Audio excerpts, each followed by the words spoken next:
Welcome to the Jay Martin Show. If you're new to the show, my name is Jay and I'm an investor looking for the smartest home for my cash. Maybe that's just like you. If it is just like you, I think you're going to like what we do here. My guest today is David Rosenberg, the founder of Rosenberg Research, author of daily, weekly, and monthly reports offered at rosenbergresearch.com. Phenomenal content, and I strongly encourage everybody to check that out. We cover a lot of ground in today's interview. We talk about the FOMO-driven rally in the S&P. We talk about real economic data and which to pay attention to. I got his forecast for US dollar, for rates, for gold. We talked about the housing market all over the map. There's so much in David's brain. I could spend 4 hours just pulling on threads. And this interview was really, really informative. And I hope you enjoy it as much as I did. As always, if you like my style, I write a weekly op-ed every Sunday and I publish it. It's really, I dive into the psychology of decision making, because even though I'm an investor and I'm managing a portfolio of cash and companies, what I write about is managing my mind, which is the most important tool in every investor's toolkit. Over 40,000 investors hear from me every Sunday and I get great feedback from them. I'd love to have you join the team, and there's a link right beneath this piece of content where you can sign up for my Substack and jump into the world of heuristics and biases and good and bad decisions that lead to success or failure in these markets as investors. I'd love you to come along for the journey. Here is David Rosenberg. Enjoy. This is Jay Martin. All right, here I am with David Rosenberg. David, it's always a pleasure having you on the show. I want to thank you for making the time, and I'm excited to jump into a few topics with you today. Sounds good to me. Thanks for having me back. Well, let's start with this. The S&P is looking like a pretty healthy chart right now. And I'm talking to a few investors who are saying, look, the game is back on, right? We've averted this crisis and the proof is in the numbers, right? Can you say with any degree of confidence that there is anything fundamental in the market right now driving this action? Or is this just like people chasing share prices and momentum feeding on itself at this point? What are your thoughts? Well, we know that we're having this rally in the context of an outright profits recession. Corporate earnings are going down, and in fact, revenues are going down, which is telling you something about profit margins. So the overall backdrop for corporate profits has been negative for the past year. I guess you could argue that this got priced in last year, but the underlying fundamentals are actually pretty weak. You can argue that we're not yet in an official recession, but when you average out real GDI, gross domestic income, and real GDP, you've basically got an economy that's running around a 1% annual rate. And you could argue that that's not a recession, but in the old days, it's what we would call a stall speed economy. A stall speed economy doesn't usually have more than 2 points of multiple expansion attached to it. And that's been the story this year, is that it's been a multiple driven rally. The multiple is the heartbeat for sentiment and animal spirits. And the stock market at any moment of time, and I certainly can't debate you as to how the charts are looking. We can still talk perhaps about market breadth. But I've been doing this for 40 years. And what I can tell you is that at any given moment in time, there's a multiple of forces that generate the movement direction in the stock market. You have the fundamentals, you have the technicals, you have the sentiment, you have momentum, you have the fund flows, you have market positioning, all the above, valuation. And right now, what's dominating, and it's not the first time we've seen this in the past, what's dominating right now is sentiment and momentum. And I was watching CNBC just the other day, and there was a guest on who no fewer than 3 times said, FOMO is here to stay. Fear of missing out. This is somebody who's bullish, didn't talk about how great the earnings landscape is, didn't talk about how fantastic the economy is, didn't talk about the fact that we have a risk-free interest rate well north of 5%. No, FOMO is here to stay. And so that's what the market is right now, the fear of missing out factor. It's not more complicated than that. Yeah, I appreciate that response, because That's honestly kind of my assumption. There's nothing. Rising share prices attract more investors. I mean, that's the FOMO driven market. And so, where are you allocating capital right now, David? Are you playing defense within your portfolio? Are you playing offense anywhere? What looks good to you? What looks like a good play at present? Well, let's start with cash. So you're getting paid roughly 5.5% to be in cash. And of course, when people say to you, well, look at the NASDAQ 100's up, whatever, 40%. Look at what the major indices have done, 5.5%. Who wants that? But Sure. imagine if last year you told somebody you could have 5.5% guaranteed, no liquidity risk, no capital risks, no duration risk. You would have jumped at it. The stock market last year was down almost 20%. If you got a nabbed 5 to 5.5% in the treasury market, you would have leapt at it. But today, it's not sexy. It's not giving you a chance to outperform your competitors or the benchmarks. But I'd say that you can have a equity earnings yield in the S&P 500 of roughly 5%, or you can pick up more than 5% in the treasury bill market. No duration risk, no liquidity risk, no capital risk. To me, that's a no-brainer because nothing moves in a straight line. And this stock market, certainly going into the October lows of last year, it didn't move in a straight line. And it's not going to move in a straight line to perpetuity. And when it comes back down again, because the markets move in cycles, you're going to wish you had at least some of your capital earning 5 to 5.5%, totally risk-free. Outside of that, because I think that a recession is inevitable, of course, it's been delayed. I don't think it's been derailed. And the reasons why it's been delayed is because we still have to work through all these excess savings in the personal sector. And then once that was done, people have been using their credit card balances like it's been nobody's business. And that's what's helped sustain the consumer. But that's running out of steam too, because the banks and the lenders are starting to tighten their credit conditions on credit cards because delinquency rates have gone back to where they were back in early 2020. So we've had an Energizer Bunny supporting the consumer, mostly the excess savings from the Biden budget buster of March of 2021. And we've had this massive run up in credit card balances at 23% interest rates, which has been just mind blowing. So to suggest that, we're going to go through the most pronounced Fed tightening cycle since 1981. And we know what happened in 1982.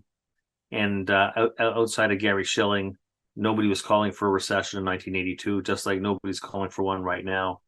But we've had a massive reset of interest rates and inverted yield curve, and there's just lags involved. So in recessions, you want to own long bonds.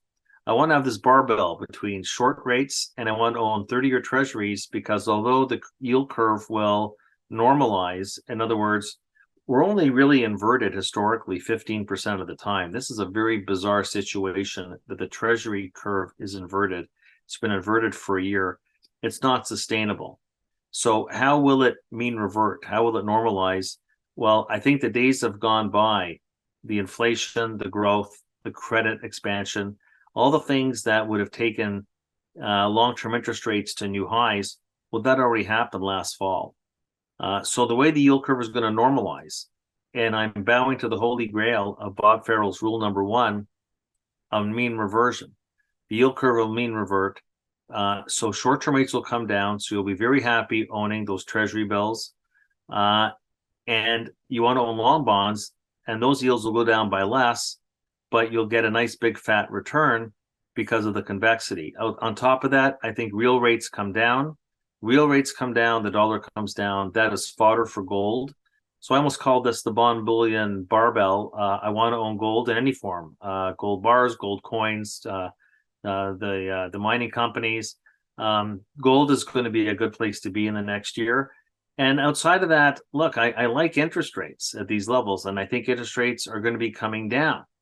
So I want to own the rate sensitivity in the stock market that's lagged behind what's happened in the industrials and what's happened in tech. Those are the only two segments of the market, by the way, Of course, to collectively, they're 40% of the market cap. But the only 2 of the 11 GIC sectors that have made a new all-time high is technology and it's industrials. And I say for the time being, no, I don't think I want to be involved in either one of them.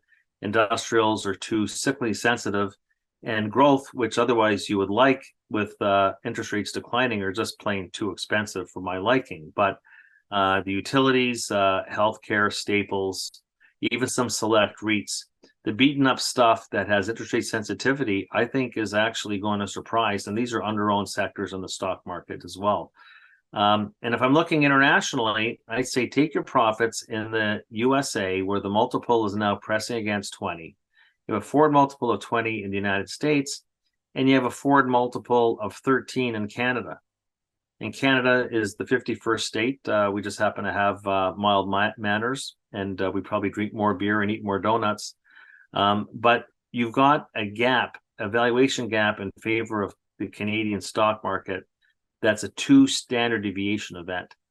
And you always want to invest around a 2 standard deviation event. And what that means, if you're an index investor, simply take your profits in the US and deploy them in the much more attractively priced Canadian market. Outside of that, I've been very bullish on Japan. I have missed out on the US equity rally, but Japan has not just kept pace, but outperformed. And there's a secular re-rating in Japan right now.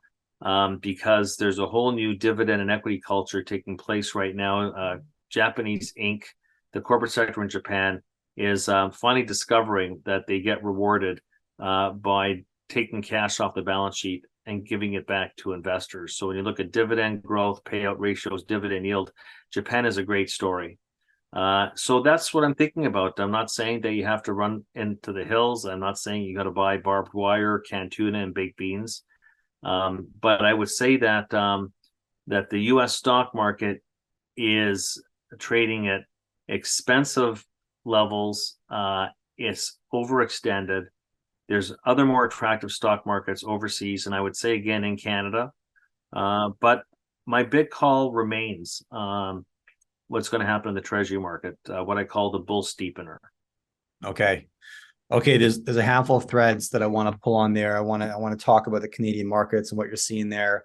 Other, I guess, industries that are interest rate sensitive. I want to talk about your dollar and gold forecast there. But prior to that, actually, what I'd love to get your thoughts on is, you touched on the delinquency rates with credit cards and the rate of borrowing at 23% rates on credit cards.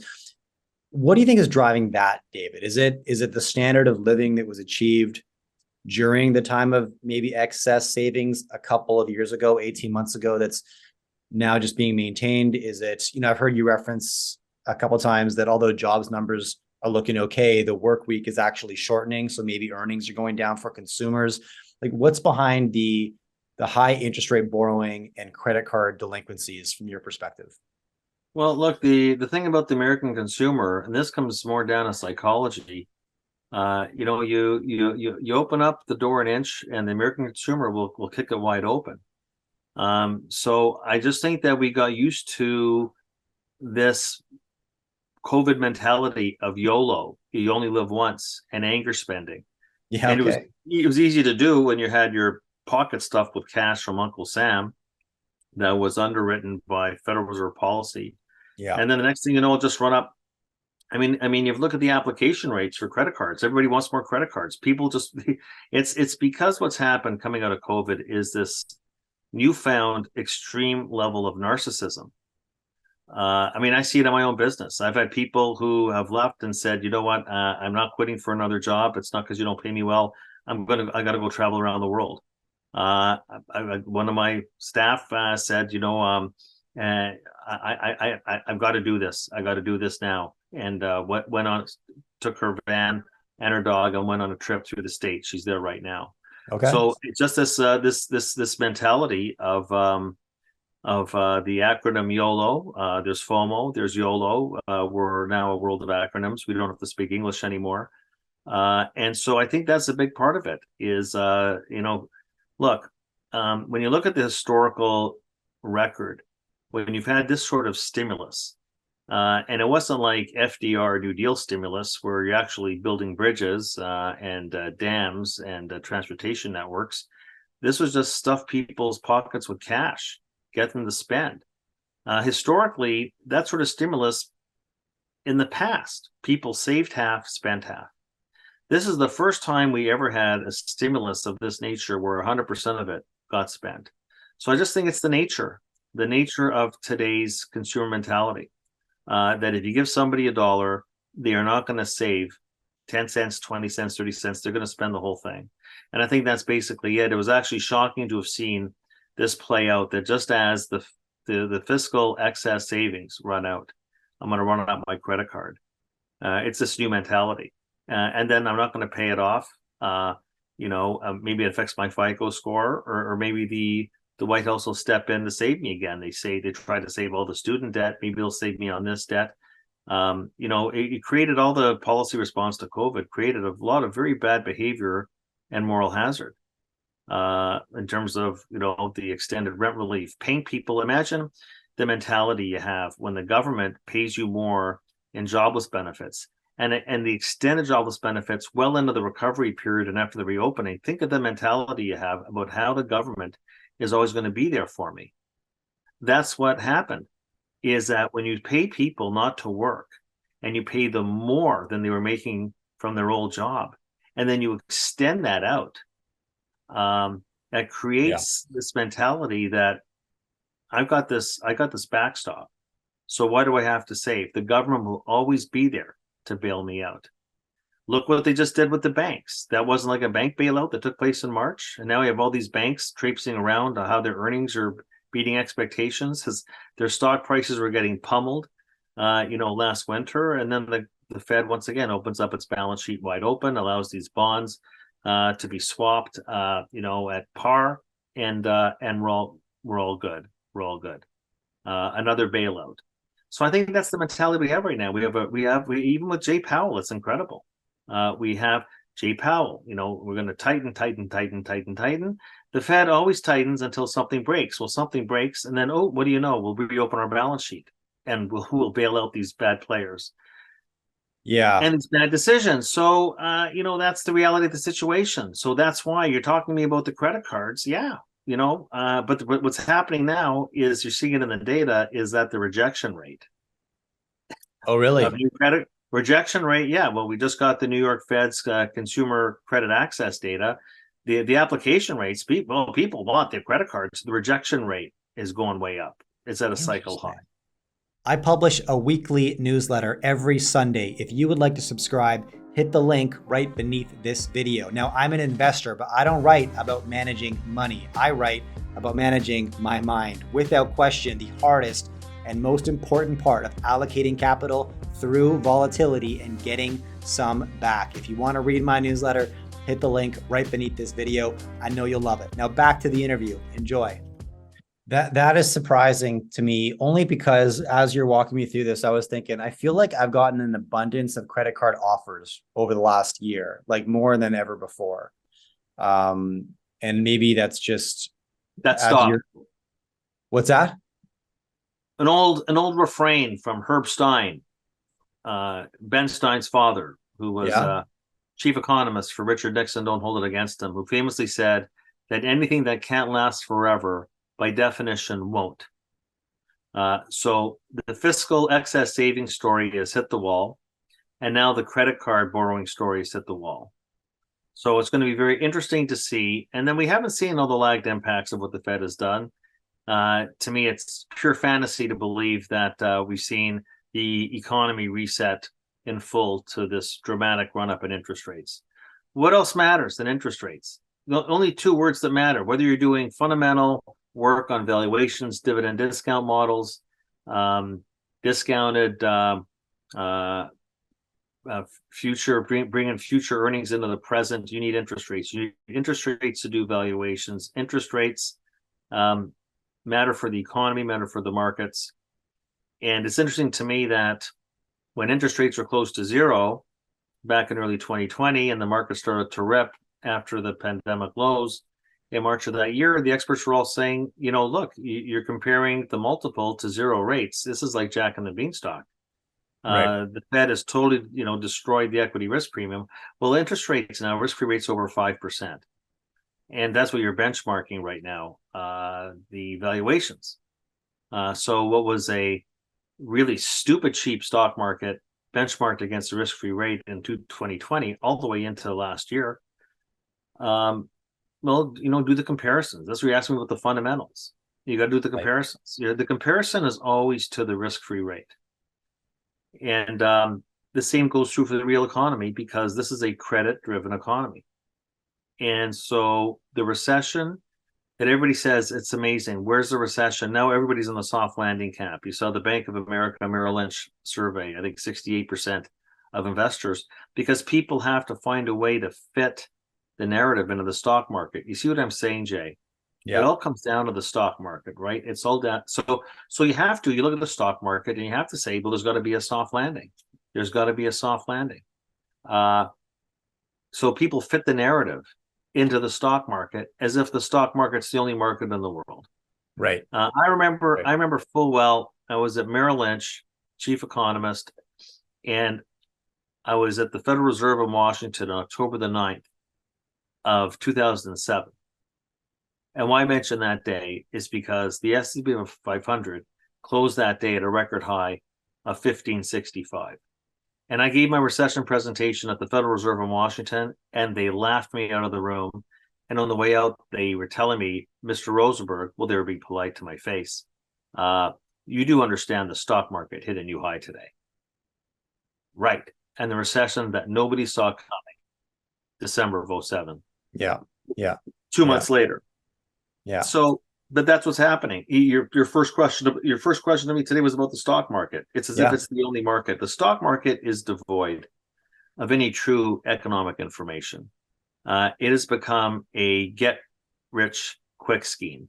When I started in the business in the 80s, the stock market was an investment vehicle, but it was really used primarily, like the debt markets, for companies to use equities as a means to raise capital for productivity enhancing business investment. Yeah. You're asking about fundamentals. Let's talk about fundamentals. Productivity growth in the United States is negative 0.8% year over year. Does that get you excited? Productivity growth is negative. We're in an earnings recession. The stock market's ripping. And so that's what we're talking about, right? We're talking about earnings per share, and the share count continues to go down because companies financially engineer their numbers by buying back their stock. When I started cutting my teeth in the business in the 80s, companies issued stock to boost their capital spending. They issued debt, they issued stock. Who's going to issue stock today? You'll get pummeled as a CEO. Yeah. And you're getting measured as a CEO based on your stock market performance. So that's really what it's come down to. You have to ask yourself the question, which I would throw back at you.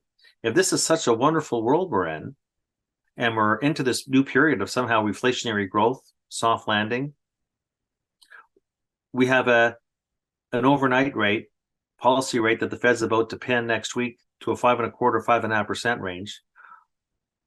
Why in hell is the 10-year Treasury note at 3.7%? How does that make any sense? If the stock market made sense, and I'm only talking about if the stock market was giving you an economic story that was consistent, the 10-year Treasury note would be 5% right now. And you can't say, oh, well, but the Fed's expanding its balance sheet. No, it's not. It's selling treasuries. Somebody out there is buying treasuries. Why isn't the treasury market blowing up in this environment? And that's where I think that there's a real disconnect between what the bond market's telling you. The bond market, you see, the bond market is not buying into any economic message from the stock market. And the reason for that is because there is no economic message from the stock market. Now, you can talk about these generative AI and what impact that's going to have over the next 5 or 10 years. And everybody right now is getting ahead of that. Right. What's that got to do with what the economy is going to do in the next year? Besides the fact that all this new technology is going to be disruptive. It's going to be productivity enhancing down the road, to be sure, very disruptive, and will put a lot of uncertainty in the labor market. That's for sure. But that aside, what's the story? What is the story right now for the stock market? That inflation's going down. The inflation's going down because demand is weakening. Inflation's going down because demand is weakening. Demand relative to supply. I don't know, ultimately profits are going to be hinged to demand. And then you have something else happening, which is the world's second largest economy, China, $18 trillion of GDP, is heading into a recession and is heading into a deflation. And people seem to think there's global decoupling. But the point I'm making is that you have to look for anomalies and inconsistencies. And the bond market is telling the stock market, you're going to do what you're going to do because you're based on FOMO, and the rally is based on FOMO, but there is really no economic information being provided by the stock market. And that's why the bond market isn't selling off, despite this monumental rally we've seen in stocks over the course of the past several months. Right. Okay. Oh man, there's so much in there. So, when I try to piece some of this together, I look at the broad market right now as a bit of a house of cards. I think that the FOMO game, sure it can go, but until it doesn't, right? And once selling begins, that selling can become quite aggressive for the same reason that the market's going up. Sentiment pivots, goes the other direction. People get scared. Panic selling occurs. I don't know if that's going to happen. I'm not calling it, but I kind of think that's why I'm not in the broad market, frankly speaking. And then when I look at all the other pieces you mentioned, credit card, delinquencies, the rejection of new applications, people are seeking borrowing and not getting it. Auto loans are kind of in their own little bubble. I know two people in my network who are very compromised right now in their mortgage because, one of which had a fixed rate until 2019. He had a fixed rate. He paid the fee to get into variable rate in 2021 to take advantage of the low rates. And now he's getting hammered, obviously, on the other side of this. But two people in my immediate community, which I know is just a trend that's got to be a lot bigger and broader. And maybe the shortened work week in addition to that, it's a lot of very negative indicators. That's how I interpret this, David. Like it looks quite dire. I guess that's what I'm saying. I see mortgages becoming compromised, maybe an unsustainable auto loan bubble, the credit card situation. What if the market pivots on the back of FOMO drying up, right? And people aren't even feeling rich anymore because their equity portfolio on paper goes down. The money they thought they had doesn't actually exist. It paints sort of a dire picture. So am I being too pessimistic or dystopian in my approach and how I'm interpreting this information, or what do you think? Well, look, everything moves in cycles, right? That's all we're talking about. Interest rate cycles, market cycles, economic cycles, these centrifugal forces. These are sine waves that intersect with each other, but we're just talking about the cycle. And as far as the stock market's concerned, look, I like to use the example of what happened in 2017 after Donald Trump got elected. Nothing really changed. There was just tremendous animal spirits because Donald Trump got elected. We ran up. He promised to cut taxes, which he did. And then the year after he cut taxes in 2018, that was a horrible year for the stock market. And one of the reasons why was, the Fed was raising interest rates. If you remember, 2018 was not a walk through the park. It was a very difficult fourth quarter. Yeah. And the Fed got to like 1.75% of the funds rate. Today we're going up to 5.25, 5.5. But nothing moves in a straight line. The next thing and everybody is like, very nervous at the end of 2018, 2019, we're off to the races. 2020, of course, we have the cataclysmic event called COVID-19, and then the market rolls over, then responds to policy, and it goes up again. And then everybody went into 2022 completely bullish, and then we had a bear market last year. And now this year we've had a real ripping. I still say it's a bear market rally, and it's a very vicious bear market rally. But I still say that so long as the yield curve is inverted, and so long you see the New York Fed runs a model, it's based on 3 yield curves. It's suggesting that recession risks for the next 12 months is 96%. That hasn't gone away. That is if you're in the FOMO crowd or you're a permeable, that is the mosquito in your ear on the putting green, is the fact that recession risks are still extremely elevated. And it's a very dangerous proposition to say because it has so far been avoided that it's going to be averted. But that's human nature, right? We can't see past the tip of our nose. If something is not going to happen by next week or next month, or it hasn't happened already, then it's not going to happen at all. And I've lived through many cycles. And so I think that is, I think you're 100% right. The bull market right now is in complacency. And when I'm getting, I wouldn't say hate mail, but people recommending to me to get off my high horse and start joining the crowd, they don't give me a fundamental reason.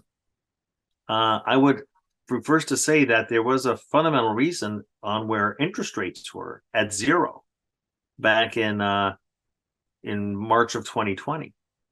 What's your, and the yield curve was steepening.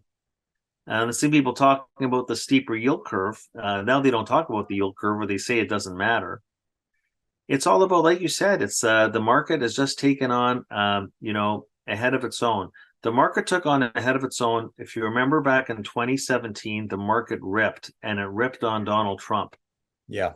And it ripped on all the expectations of the tax cuts, $1 trillion of tax cuts at a time of full employment. Well, that came. And then what do you do for an encore? Who was predicting what was going to happen on the stock market in 2018?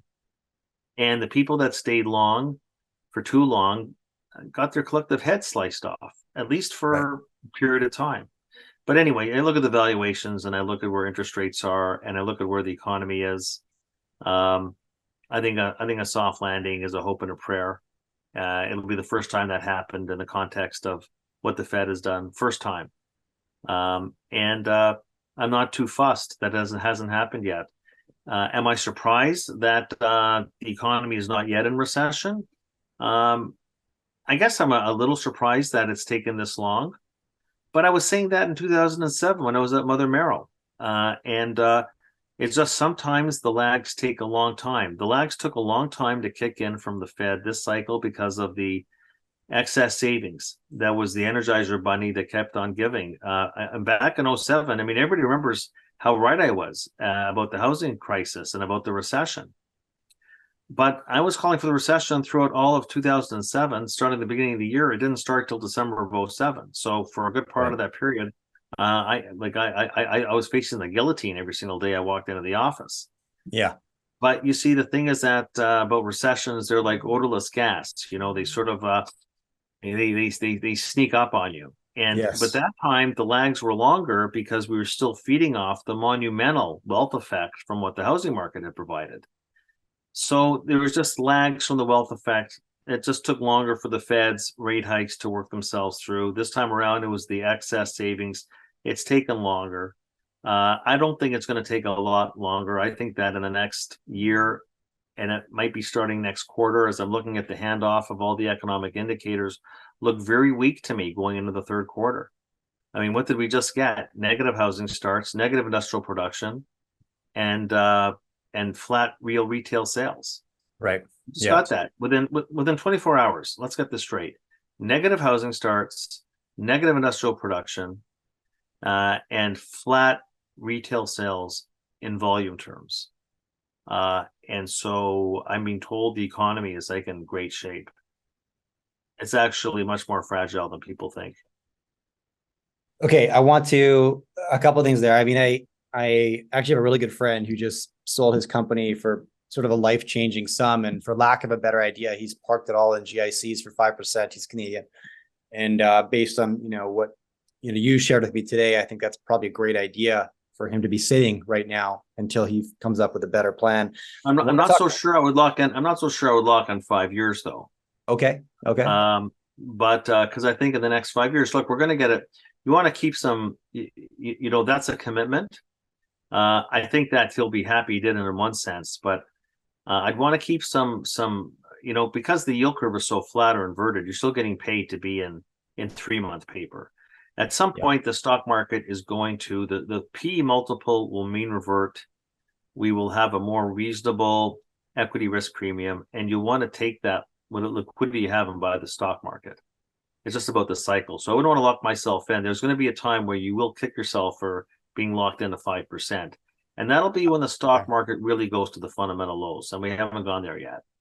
Okay. Yeah. Loud and clear on that. So I want to pivot to the Canadian market a little bit. where do I want to start here? So, well, let's just start with this. I mean, you said you see some opportunity there, better valuations. You also mentioned some bullishness on gold. I don't know if it was bullishness, but it was a place to Mm, put capital right now. yeah, Are those two things related, just given the Canadian market's sure. weighting in commodities? Look, 100%, and energy, energy stocks, they're priced for recession. I don't mind buying stuff that's priced for my view. Yeah, So I like an energy. Why Canada's lag behind is we don't have the Nvidias, right? We don't have the Microsofts. We don't have a large growth. It's mostly value. But yeah, I think energy, gold, like I said, gold, all you have to know about gold, it's simple. Where are real interest rates going? They've peaked, they're going to be coming down. And where's the US dollar going to be going? Well, because the Fed is going to be going on pause and cutting interest rates ahead of the ECB and ahead of the Bank of England. That's all you have to know about relative interest rate differentials are going to work against the US dollar. Gold is priced in US dollars. Gold and energy, and of course, the Canadian banks are at levels that in the past you wanted to buy at these levels. They're very cheap. And look, there's always risks, but the dividend growth and the dividend yield of the Canadian banks very alluring. The overall market itself, and the part of it is, as you said, the composition. Where are you going to get a 13 multiple in a liquid part of the market? And you don't have to go to the Wild West. I know emerging markets always have the sex appeal, but they're inherently volatile markets as well. For Americans in particular, we're right next door, speak the same language. And I'm saying basically I would just come in just by the TSX. Two standard deviation events, a 13 multiple against a 19 multiple. Like, everything in Canada, market wise, economy wise, we're 95% correlated with the United States, Canada. We've got this wide divide now in terms of what is the earnings yield in Canada against the earnings yield in the United States is such a gaping hole. So actually, and this is coming from the renowned perma bear David Rosenberg, I'm actually bullish on the Canadian market because it's priced for my bearish macro view. That's fine. If the US market was priced for my bearish macro view and it was trading at a 13 multiple, I'd probably be saying enough is enough. We never got remotely close to there, and now we're almost at a 20 multiple in the US. So there are places to put your money to work. But yeah, Canada right now looks very compelling to me. Especially, and look, you can put together a trade where if you're just outright bearish completely, you can just put on hedges where you basically just short the US market, go long the Canadian market and play that spread. You could do that too. So, but the Canadian market, I think, and that way, look, you're long the Canadian market, but it's not going to go down. And if we go to another global bear market, the Canadian market will not go down as much as the US market will. sure. So although you might get, so that's the way that I look at the situation is relative valuation. And then when you hit two sigma events, that's an eye opener. Okay. Any comments on the Canadian real estate market? Now I know, it's hard to paint a national real estate market with one brush, but I think something like I heard 70% of new mortgages in 2022 were variable rate. Strikes me as possibly risky. Having said that, I think Canada's let in close to 1 million immigrants in the last 12 months. It's, on a country of 40 million, that's a huge bump, right? Yeah. I think only Iceland has got stronger population growth than Canada. Of course, Canada, I mean, very, fertility rates, birth rates, like natural population is not quite as anemic, but almost as is in the United States or other industrialized countries. So all the population growth in Canada, and it's significant, is all coming through immigration. And what makes immigration different than natural population growth is that these people form themselves in the households right away, either renters or homeowners. And you're right, that's putting a lot of stress into a national housing market that was already supply constrained. So you got the situation where it's crazy, where you look at home prices relative to rents or home prices relative to incomes, affordability. I mean, if we had to mean revert the affordability ratio in Canada, if home prices were to be the factor to equilibrate it, we would have to have house prices go down 25%. That's how crazy it is.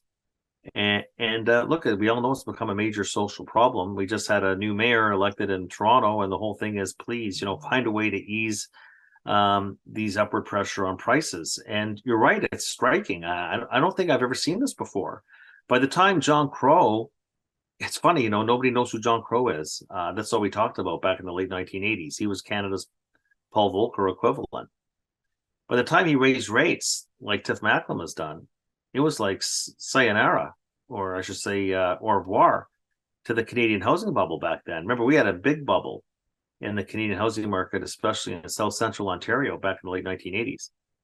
And here we've got the Bank of Canada's raised rates the most since John Crow of the late 1980s, and the housing prices are just continuing to roll right along. It's incredible. And I think you're probably right. I think this is one of the dark sides of having this benevolent and aggressive immigration policy, is that it's exacerbating this housing bubble in Canada. And people don't like when I use the words bubble, but once again, when I see something that's a two standard deviation event, when I see that home prices are so out of whack with incomes, Yeah. and then, but yeah, it's been very. I'm stunned that house prices have not been more responsive to what the Bank of Canada has done, and I'm sure that the Bank of Canada is equally frustrated. Sure. Yeah, no doubt. I used to live in Vancouver. Now I'm an hour outside the city, and I often hear the conversation about how is Vancouver going to solve the housing crisis. And honestly, David, I have a hard time accepting that there's a crisis, in that, could it really be any other way? I mean, Vancouver is a beautiful city in every direction. It's accessible to anybody in the world. It's a global market, and it's a small city constrained by water and mountains. There's limited inventory you can never build. Why would it be anything except ridiculously expensive? And yes, that's going to price out the locals. And yes, that's unfortunate. And frankly, it priced me out. I mean, when I had my second child, my wife and I got out of the city because we're like, we can't, our dollar is going to go way further if we get out of the city. And so we did. And obviously happy with that. But I have a hard time. And I can find headlines from the 70s talking about Vancouver housing unsustainable and out of control, and how are we going to fix this crisis? And if you've been hearing the same argument for 40 years, I think you got to wonder about the validity. Well, the crisis, I think there's only one way that you solve the crisis. And, I'm saying this, even though if I was at the Bank of Canada, I would have been classified as a dove. I don't know if I'm such a dove anymore. I think that there is a way. If CMHC is not going to step in and or finance department and start to constrain the availability of credit through amortization or loan to value requirements, or moral suasion with the banks in terms of credit availability, because housing ultimately, unless you're just talking about all cash deals, but that's a small percentage. Yeah. Well, you either constrain the availability of credit for this inherently credit sensitive sector, or you raise the cost of credit. And I think what's going to happen, I think the Bank of Canada now, it's like damn the torpedoes, full steam ahead. I'm stunned at how hawkish they've become. And there's going to be an interest rate that is going to really break the back of this thing. Okay. So it will do it two ways. So it will be an interest rate that really makes it really hard to make that decision to buy a home in Vancouver or Toronto or anywhere else. And on top of that, there will be an interest rate that creates the conditions for an economic recession, which means what? It means employment loss and higher unemployment and reduced incomes. Yeah. And then what happens is you have a sharp reduction in housing demand. So even if you have a very inelastic supply, the demand curve will take over. So I'm starting to think that, maybe short-term rates go up a lot more. That's what I'm saying about your friend just locking in 5 years right now. The way these central banks are talking, by the fall, rates could be up another 75 basis points. So I said, keep the powder dry for the stock market. You might get a better chance to roll into shorter-term treasury bills 3 months from now. But yeah, I'd say if I was a central banker, and you have to have, if you're going to create the conditions for lower inflation in the consumer sector, which is what they want, this 2% holy grail, Well, guess what? Asset inflation has to play a role here too. Assets, that's basically equities. And I'm saying that basically they say don't fight the Fed. I don't think the Fed's too happy with the stock market going where it's going. That's why this is going to be short lived. This is not Right. 2020 when Jay Powell wanted the stock market to go up. This Yeah. is not what they want.